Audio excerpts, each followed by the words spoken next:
उनकी उसमें अनुभव पूर्ण स्वयं लिखित गाथा है। अपने उनके गुरु महाराज के, जिनको हम दद्दा गुरु जी कहते हैं, उनके जो आशीर्वचन है वो भी उसमें है, और साधना में क्या क्या कठिनाई आती है वो भी उसमें लिखा गया है। तो वो जरूर आप 5 भाग है वो ले जाएं। उसके साथ में साधक पद्धति है, आनंद योग भाग 1 भाग 2। ये आसानी से उपलब्ध नहीं है, कहीं आपको बाजार में नहीं मिलेगा, ये यही है। और अष्टावक्र गीता, अष्टावक्र गीता का आपको कई जगह में मिलेगा, लेकिन जो परिभाष्य हमारे पूज्य महाराज जी ने, जिनको मैं सदी के संत कहता हूं, बड़े गर्व के साथ कहता हूं कि हम लोगों का जीवन पशु से जिन्होंने इंसान की तरफ को मोड़ने का हम लोगों को वरदान दिया है, उनका परिभाष्य है। उसके अंदर में आप जितनी बार पढ़ेंगे उतनी बार आत्मा और परमात्मा के विषय में जो भ्रांतियां हैं वो सब उसमें क्लियर की गई है। इसी तरह से गीता सुधा है, गीता सुधा भी वहां पर आपको उपलब्ध होगी, परिभाष्य लिखा गया है श्रीमद् भगवत गीता का, पर वो भी आप ले सकते हैं। और वहां पर अनेक हमारा जो अनमोल साहित्य, जब मैं कहता हूं तो कृपा करके आप जो नए बंधु भी आए हैं और हमारे अन्य भी हैं, वो भी इस साहित्य को जरूर ले जाएं। और उसमें क्या होगा कि उसको हम जन्मदिन पर अथवा किसी विशेष अवसर पर उसको भेंट रूप में भी दे सकते हैं। और जैसे आज परम पूज्य भैया जी ने कहा, वो प्रेम का ही, प्रेम और विनय, बस ये चीज इस आनंद योग के मूल में है। आरंभ भी आनंद से है और अंत भी आनंद से है।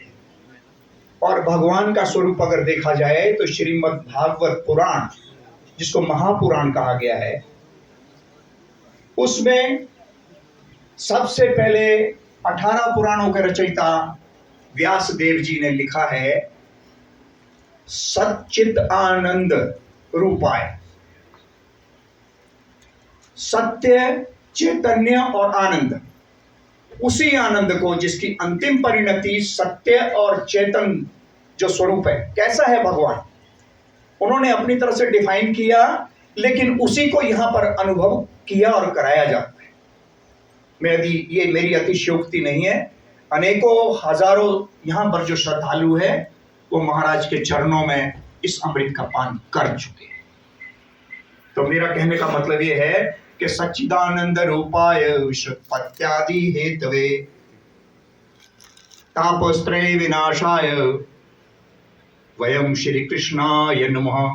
तो हमारे लिए आज के लिए श्री कृष्ण जो है वो हमारे गुरुदेव है। हमने न कृष्ण को देखा, न राम को देखा, न हमने किसी अन्य भगवान को देखा। रास्ता अगर जाता है तो वो गुरु महाराज के चरणों से होता हुआ जाता है।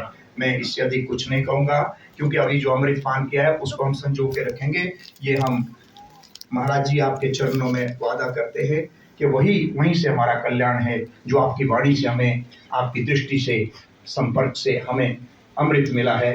अब मैं अधिक न बोलता हुआ आपको आमंत्रित करता हूँ कि महाराज जी को आप अनूप जी लाएं। और ठीक, बहुत सुंदर।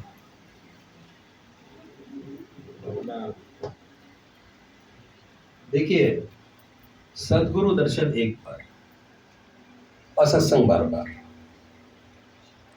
दर्शन का लाभ है पर इतना लाभ नहीं होता जितना सत्संग में जाने का लाभ है। जो सेंटर आपके नजदीक है, अगर असली फायदा उठाना है सत्संग का, इस रास्ते का, तो ये बहुत जरूरी है कि जितनी महत्ता आप अपने गुरु को देते हैं उतनी महत्ता अपने सत्संग को देना चाहिए, अपने सेंटर को जाना चाहिए।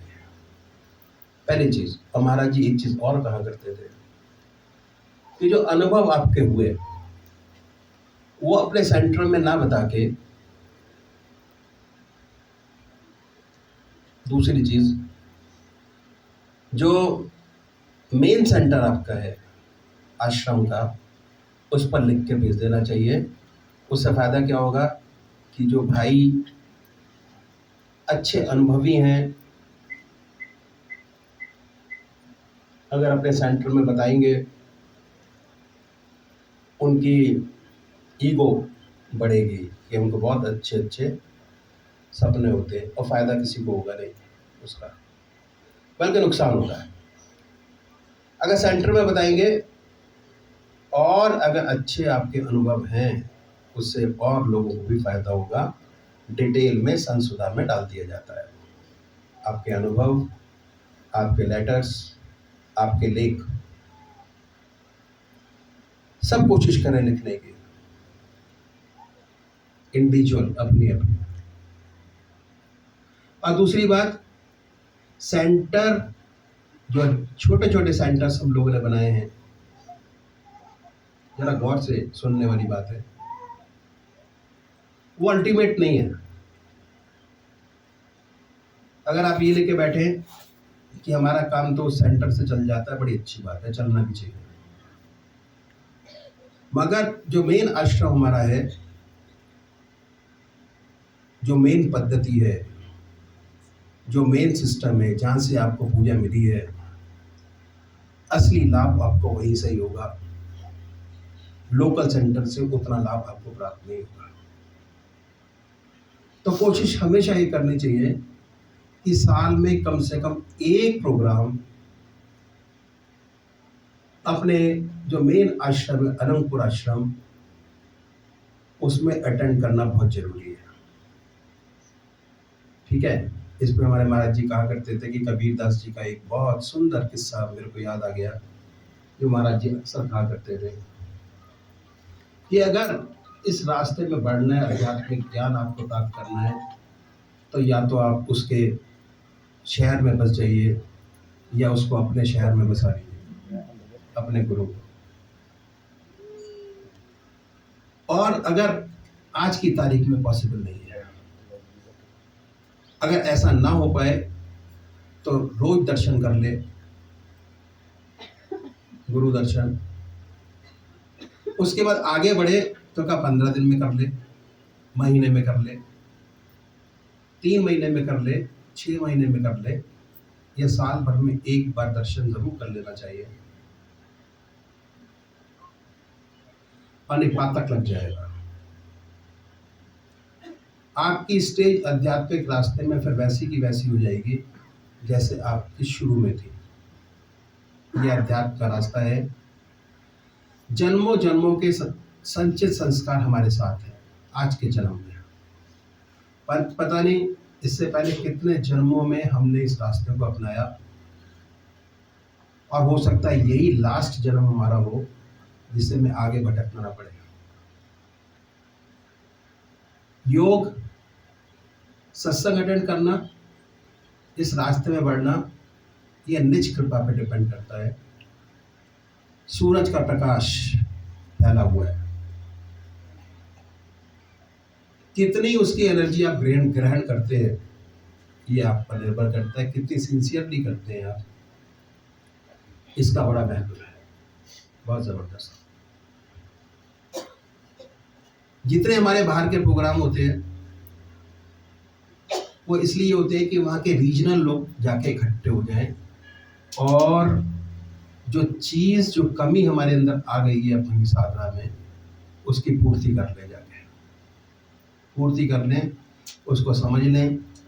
समझ नहीं आता तो प्रश्न करके पूछ लें, प्रश्न करके नहीं आते तो टोली चर्चा में बात कर लें। बहुत सारा समय आपको मिलता है कि आप अपनी योग साधना को देखें।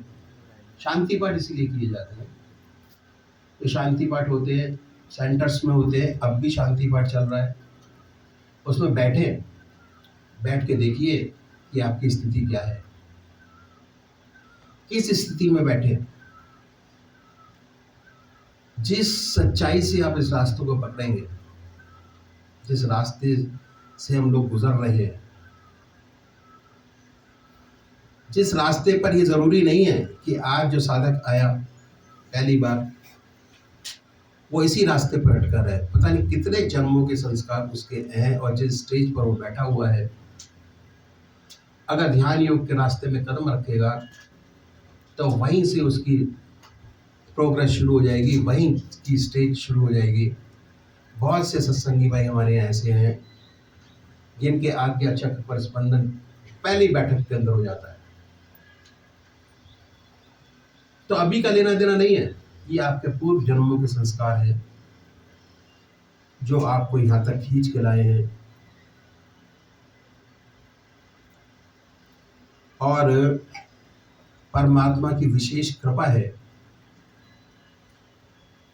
जो आप लोगों ने इतना समय निकाला, यहाँ तक आए, चीज को सुना, ग्रहण किया, और कितना इसको आगे लेकर जा सकते हैं, आप पर निर्भर है। ये अखिल भारतीय संत सत्संग एक समूह है अच्छे और सुंदर लोगों का, आप जैसे लोगों का। और हम सब मिलकर ही इस ऑर्गेनाइजेशन को और आगे बढ़ा सकते हैं, अच्छे अच्छे लोगों को ला सकते हैं, जिससे हमारा भी फायदा हो और अच्छे अच्छे लोगों का फायदा हो। परमात्मा तू ही है, तेरी इच्छा होगी। पाइए सब प्रसाद।